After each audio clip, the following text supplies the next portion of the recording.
Hi, this is just a brief video tutorial on what I'm going to call extended triads, basically just adding notes to triads. How do we double things, right? I've mentioned in other videos before how you can, no matter how many different notes you play, as long as they're all within that chord, it doesn't really matter. So this is all C major, the same way that just like probably what we think of as C major is just these three notes. It's also this, that, and this. So how do we actually make those decisions as like a pop and rock pianist? And one of the easiest ways to do that is to just double the note that's on the bottom of whatever voicing you're doing. So if we're just starting, for example, on like a basic C major chord, let's set a progression. Say we're doing a 1-3-1-3-6-4. So we're doing C, into E minor, A minor, and then F. Okay.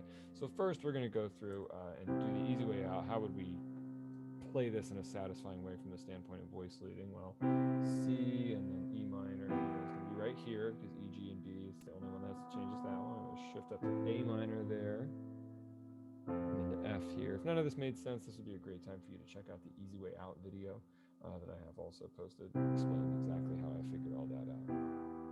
So this is our chord progression. This is what we're working with. So what we're going to do, super easy, we're just going to add this note here, but just up on top, right?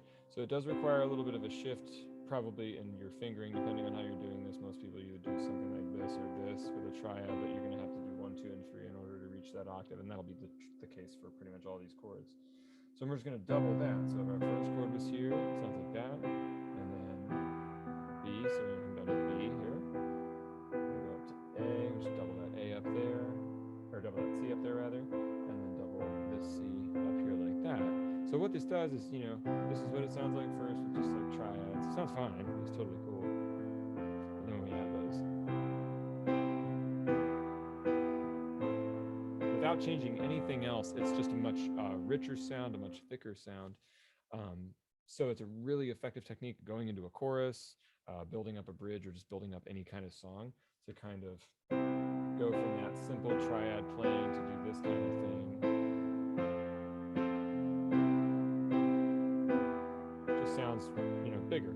So, if it's appropriate texturally for you to get bigger, that's an easy option to just throw that in there. It doesn't really change anything, but it changes the sound of it a lot. You can also apply things like the seesaw to this, like no problem. Just make it 3 notes in the top instead of being only 2 in the regular seesaw. You just do high and mid. Now it's like, high, mid, or like mid, high, and even higher, and then the low one still. You do that kind of thing with these bigger chords going back and forth between them like that. And then maybe, say you're using the same chord progression for your verse and your chorus, which is totally normal. Then you can just bring it down and just do this. And even just taking out that one note, playing a little softer, it sounds like it's a new section, even though it's actually exactly the same thing. So there's extended triads for you.